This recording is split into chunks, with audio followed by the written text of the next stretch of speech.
How did post-war times change collecting? Imagine a world where suddenly everyone could afford to buy a little piece of history. That's exactly what happened after the Second World War. The late 1940s and the 1950s saw a big shift in how people approached collecting. Before this time, collecting was mostly a hobby for the wealthy or those on the fringes. But after the war, things changed fast. Countries like the United States and many parts of Western Europe experienced a boom in the economy.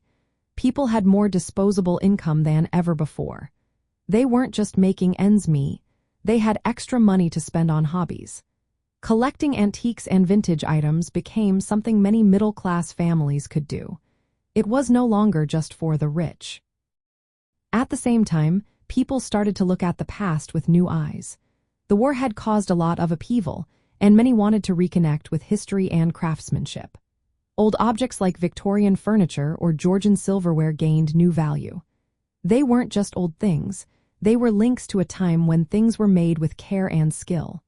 This shift made collecting more meaningful and popular. The 1960s and 70s brought even more changes. As mass-produced goods flooded the market, some people wanted to stand out. They looked for unique, handcrafted, or vintage items. This was a way to express individuality and resist the sameness of factory-made products. Collecting became a form of personal style and rebellion. Marketplaces grew too. Secondhand shops, antique stores, and auction houses popped up everywhere. These places made it easier for people to find rare objects. Trade magazines and catalogs helped collectors learn about what was out there and how much it was worth. This infrastructure made collecting more organized and accessible.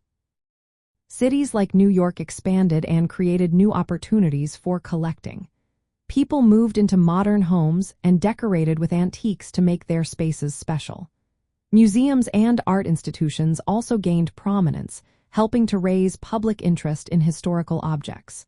Collecting was no longer just a hobby, it became part of a cultural movement.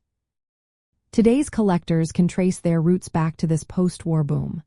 The way the market grew, the appreciation for craftsmanship, and the focus on history all started during this time. The infrastructure that supports collecting now, like auction houses and collector networks, was built during these decades.